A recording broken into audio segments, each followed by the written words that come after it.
এই জাতি ভয়ে আছে, আমাকে কি বাংলাদেশ পাঠিয়ে দেবে, আমার কি ব্যাংক অ্যাকাউন্ট ফ্রিজ করে দেবে, আমাকে কি জেলে পুরে দেবে, আমি কোথায় আবেদন করব, কিভাবে আবেদন করব?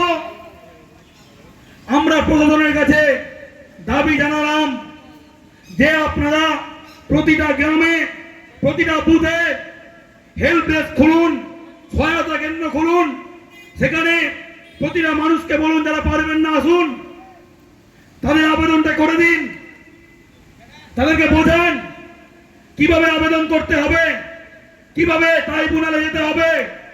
যে 14,000 নাম বাদ পড়েছে, আরো 13-14,000 নাম বাদ পড়তে পারে, একজনেরও যেন ফাইনালি নাম বাদ না যায়। আমাদের ঐক্যবদ্ধ হয়ে 365 দিন এক হয়ে থেকে আমাদের একে অপরের বিপদে দাঁড়িয়ে একে অপরের নাম তুলতে সাহায্য করতে হবে। আমারটা উঠে গেছে, আমি সাইড, আমার তো কিছু যায় আসে না।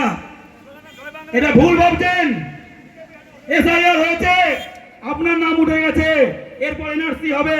আপনি আজকে অন্যজনের পাশে না থাকলে কালকে আপনার এনআরসিতে নাম কাটলে কে আপনার পাশে থাকবে? তাই এসআইআর হোক বা এনআরসি, সকলকে বেঁধে বেঁধে থাকতে হবে, একে অপরের পাশে থাকতে হবে, একে অপরের বিপদে থাকতে হবে। কাগজ নিয়ে কি করে আবেদন করবে একজন জানলে অন্যজনকে বুঝিয়ে দিতে হবে। এবং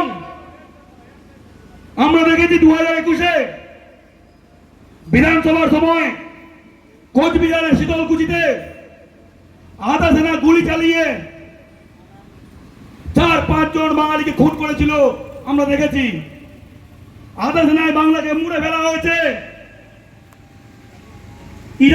ইরানে আমেরিকার সৈন্য নামায়নি, বাংলায় যত আধা সেনা আনা হয়েছে,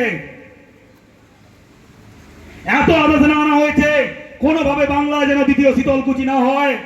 বন্দুকের নল বহিঃশত্রুর আক্রমণ থেকে ভারতকে রুখতে, ভারতকে বাঁচাতে বন্দুকের নল যেন আমার ভাই বোনের দিকে তাক না করে থাকে, কোন নিরীহ বাঙালি যেন আধা সেনার গুলিতে প্রাণ না হারায়। সেই জন্য আমাদের দাবি থাকলো, আমরা বিডিও স্যারকেও বলেছি, আইসি স্যারকেও বলেছি যে কোনোভাবেই আধা সেনার বন্দুকের নল যেন বাঙালির বুকের দিকে দাগ না করা থাকে, কোন বাঙালির যেন প্রাণ না যায়, সেটা আমাদের নিশ্চিত করতে হবে। এবং সব ছেলেরা বলি, ভয় পাবেন না, গায়ে বাঙালির রক্ত।